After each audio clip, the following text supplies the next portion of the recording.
नमस्कार दोस्तों, आज की इस वीडियो में हम इंडिया विक्स इंडेक्स का डिस्कशन करेंगे। हम जानने की कोशिश करेंगे कि इंडिया विक्स इंडेक्स क्या होता है, इसका मार्केट में क्या इम्पैक्ट होता है। अगर हम इसके अप्स एंड डाउन्स को समझ लें तो उससे हम मार्केट को किस तरह से एनालाइज कर सकते हैं, और यह भी जानने की कोशिश करेंगे कि इंडिया विक्स को कैसे कैलकुलेट किया जाता है, इसका अंडरलाइंग इंडेक्स क्या है, कहाँ से इसका डाटा निकाला जाता है, और यह भी जानेंगे कि वह कौन से फैक्टर्स हैं जो इंडिया विक्स को इम्पैक्ट करते हैं, जिनसे इंडिया विक्स में चेंज आते हैं। ये सारी चीज़ें आज के इस वीडियो में हम देखेंगे दोस्तों, तो अंत तक बने रहें। और हमारे चैनल में नए आए हैं तो इस वीडियो को लाइक करें, शेयर करें दोस्तों, और हमारे चैनल को सब्सक्राइब जरूर कर लें।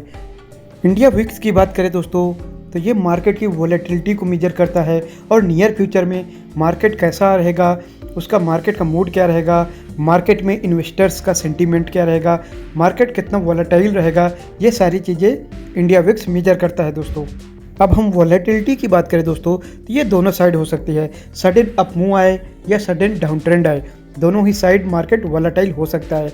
लेकिन दोस्तों अगर हम विक्स को देखें तो इसका रिलेशन हमारे मार्केट के साथ इन्वर्स होता है। ये जब भी बढ़ता है हमारा मार्केट डाउन ट्रेंड में जाता है। तो दोस्तों ये अप ट्रेंड में इतना ज़्यादा क्यों नहीं बढ़ता है विक्स, और डाउन ट्रेंड में ज़्यादा क्यों बढ़ता है, इसका रीज़न हम जानेंगे। आप देखेंगे कि हमेशा अप ट्रेंड में कभी भी इतना ज़्यादा पैनिक नहीं आएगा, कभी भी बायर्स इतना पैनिक करके बाई नहीं करते हैं। लेकिन सेलिंग की बात की जाए, जब भी सेलिंग आती है मार्केट में तो वहाँ पैनिक ज़्यादा होता है, वहाँ पैनिक में लोग सेलिंग ज़्यादा करने आते हैं। इसीलिए मार्केट के बारे में कहा जाता है कि मार्केट सीढ़ियों से चढ़ता है, लेकिन जब गिरने की बारी आती है तो खिड़की से कूदता है। इसका मतलब है दोस्तों कि मार्केट में गिरावट ज़्यादा फास्ट होती है, इसलिए गिरावट के समय वॉलेटिलिटी ज़्यादा होती है। इस वजह से अगर आप हिस्टोरिकल डेटा देखेंगे तो इंडिया विक्स तभी ज़्यादा तेज़ी से भागा है जब मार्केट में सडन डाउन ट्रेंड आया है, जब मार्केट कभी क्रैश की है। इसके अगर एक एग्जांपल की बात करें दोस्तों तो एक एग्जांपल फिट बैठेगा। अगर आप रिसेंट पास्ट में देखें, कोविड के टाइम दोस्तों मार्केट क्रैश की थी, मार्केट में पैनिक बहुत ज़्यादा था, वहाँ अनसर्टेन सिचुएशन थी जिसके कारण मार्केट बहुत वॉलेटाइल था। उस वजह से वहाँ अगर विक्स देखें तो विक्स वहाँ बढ़कर हो गया था दोस्तों 85 to 90 तक चला गया था, जो कि बहुत ज़्यादा था, जो दर्शाता था कि हमारे मार्केट में कितनी अनसर्टेनिटी है। और कोविड के टाइम सिचुएशन भी देखी जाए दोस्तों तो सिर्फ अपनी ही कंट्री में नहीं, वर्ल्ड वाइड इसकी सिचुएशन भी अनसर्टेन थी। इस वजह से मार्केट इतना वॉलेटाइल था, इसलिए उस time India VIX highest level पे था दोस्तों, और मार्केट उस टाइम क्रैश की थी। और दोस्तों अगर अभी करंट सिचुएशन की बात करें तो इंडिया विक्स फिर से बढ़ने लगा है। इंडिया विक्स जो कि 1 से 1.5 महीने पहले 8 से 10 के बीच की रेंज में चल रहा था, वह भी अचानक से बढ़ के 20 के ऊपर जा चुका है, जो दर्शाता है कि नियर फ्यूचर में अनसर्टिनिटी है। इसका रीज़न है दोस्तों इंडियन जनरल इलेक्शन, हमारी कंट्री में इलेक्शन हो रहे हैं, तो नियर फ्यूचर में अनसर्टिनिटी है कि गवर्नमेंट क्या होगी, जो अभी करंट गवर्नमेंट है वो वापस से जीत के आएगी या फिर कोई चेंजेस होंगे। इस वजह से अनसर्टेनिटी के कारण वॉलेटाइल मार्केट हो रही है। तो अगर ये इंडिया विक्स दोस्तों और बढ़ा तो ये फेयर जोन में चला जाएगा, जहां से मार्केट में गिरावट की संभावना बढ़ेगी। क्योंकि दोस्तों हिस्टोरिकली देखें कि जब भी इंडिया विक्स बढ़ता है तो मार्केट में एक करेक्शन आती है, एक बड़ी करेक्शन आती है, मार्केट तेज़ी से गिरती है। इसीलिए दोस्तों इंडिया विक्स इंडेक्स को फियर इंडेक्स भी कहा जाता है।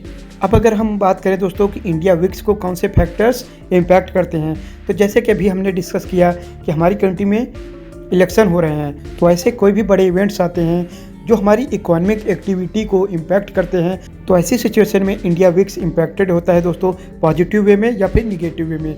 अगर वो इवेंट पॉजिटिव है इकोनॉमिक एक्टिविटीज़ के लिए, इकोनॉमिक ग्रोथ के लिए, तो दोस्तों इंडिया विक्स डाउन होगा, वो उसके लिए पॉजिटिव इवेंट होगा। लेकिन वहीं अगर कोई अनसर्टेनिटी का माहौल होगा, जैसे कि कोई जियोपॉलिटिकल टेंशन हो, जैसे कि अगर देख लिया जाए कि इन्हीं दो कंट्री के बीच में वार हो जाए, जैसे अभी रसिया यूक्रेन का चल रहा था, फिर इजराइल और हमास का, तो ऐसी कंडीशन में भी मार्केट पैनिक करता है और वहाँ भी हमारा इंडिया विक्स बढ़ने लगता है। या फिर कोई इकोनॉमिक इंडिकेटर्स जैसे कि जीडीपी ग्रोथ कम या ज़्यादा आना, या फिर इन्फ्लेशन के नंबर्स कम या ज़्यादा आना, या फिर कारपोरेट अर्निंग्स जैसे कंपनियों के रिजल्ट्स ख़राब या अच्छे आना, इन चीज़ों से हमारा इंडिया विक्स इम्पैक्टेड होता है दोस्तों। इसके अलावा फैक्टर्स की बात करें दोस्तों तो मॉनेटरी पॉलिसी में अगर कोई चेंजेस आ रहे हैं या फिर ग्लोबल मार्केट में कोई चेंजेस आते हैं तो वहाँ से भी इंडिया विक्स इम्पैक्टेड होता है दोस्तों। अब अगर हम बात करें दोस्तों कि इसकी कैलकुलेशन कैसे होती है, इंडिया विक्स को कैसे मेजर किया जाता है दोस्तों, तो इसका अंडरलाइंग इंडेक्स है दोस्तों निफ्टी 50, निफ्टी 50 से इसका कैलकुलेशन किया जाता है। और निफ्टी 50 में देखा जाए तो उसके ऑर्डर बुक, उसके ऑप्शन सेगमेंट में उसके ऑर्डर बुक को देखा जाता है। तो ऑप्शंस के जो ऑर्डर्स है दोस्तों, आउट ऑफ मनी ऑर्डर्स होते हैं, उनके एवरेज वेटेज को लेके इसका कैलकुलेशन किया जाता है। तो जब भी कोई अनसर्टेन माहौल होता है दोस्तों, तो जो इन्वेस्टर्स होते हैं वो दूर के, आउट ऑफ मनी, ज़्यादा दूर तक कॉल या पुट लिखते हैं, वहाँ पे ऑर्डर डालते हैं। इस वजह से वहाँ का वेटेड एवरेज लेके उसके अकॉर्डिंग मापा जाता है। उससे क्या होता है दोस्तों, इंडिया विक्स बढ़ने लगता है, जिससे हमें अनसर्टेनिटी का पता चलता है कि इन्वेस्टर्स का सेंटीमेंट क्या है दोस्तों। कि जब भी अनसर्टेन माहौल होता है, इन्वेस्टर्स कॉशियस हो जाते हैं, तो वो दूर के कॉल या पुट के ऑर्डर्स प्लेस करने लगते हैं, जिसके कारण विक्स में वॉलेटिलिटी आती है दोस्तों। तो जो निफ्टी 50 है, उसके ऑप्शन सेगमेंट के ऑर्डर बुक से इंडिया विक्स इंडेक्स को मेजर किया जाता है दोस्तों। अब अगर देखा जाए दोस्तों, इसका कंक्लूजन की बात करें तो इंडिया विक्स एक अच्छा इंडिकेटर है, ये मार्केट का इंडिकेटर है दोस्तों। अगर हम इसको ट्रैक करें तो हम ये जान सकते हैं कि अभी मार्केट में क्या वॉलेटिलिटी है, क्या मार्केट में कोई अनसर्टेनिटी है या नहीं। अगर इंडिया विक्स एक अच्छे रेंज में चल रहा है, जो कि 10 से 15 के बीच में माना जाता है, तो वहाँ हम ये समझ सकते हैं कि मार्केट में कंडीशंस अच्छी हैं, नॉर्मल मार्केट कंडीशंस हैं, जहां हम नया इन्वेस्टमेंट कर सकते हैं दोस्तों। लेकिन वहीं अगर इंडिया विक्स बढ़ने लगता है, 20 से ऊपर या 30 से ऊपर बढ़ने लगता है, तो वहाँ अनसर्टेन माहौल होता है दोस्तों। ऐसे में मार्केट वॉलेटाइल हो सकती है, तो उस समय हमें कॉशियस रहने की ज़रूरत है।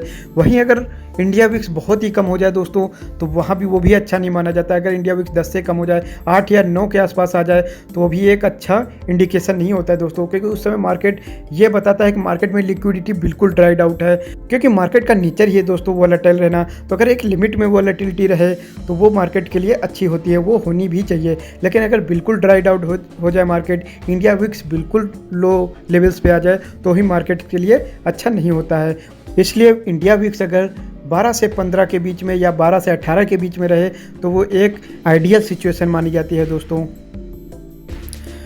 तो अभी करंट सिचुएशन की बात करें तो अभी इलेक्शन के कारण थोड़ा सा मार्केट अनसर्टेन है। इस वजह से इंडिया विक्स का जो नंबर्स है वो अभी रिसेंटली बढ़े हैं, लेकिन अभी भी अंडर कंट्रोल है दोस्तों, जस्ट अबाउट 20 हैं। तो अभी बहुत ज़्यादा रिस्क नहीं बता रहा है मार्केट। लेकिन अगर ये इंडेक्स नियर फ्यूचर में अगले आने वाले कुछ टाइम में और बढ़ता है दोस्तों, तो वहाँ ज़रूर हमें ये इंडिकेशन देगा कि आने वाले समय में मार्केट और भी ज़्यादा वॉलेटाइल हो सकता है दोस्तों।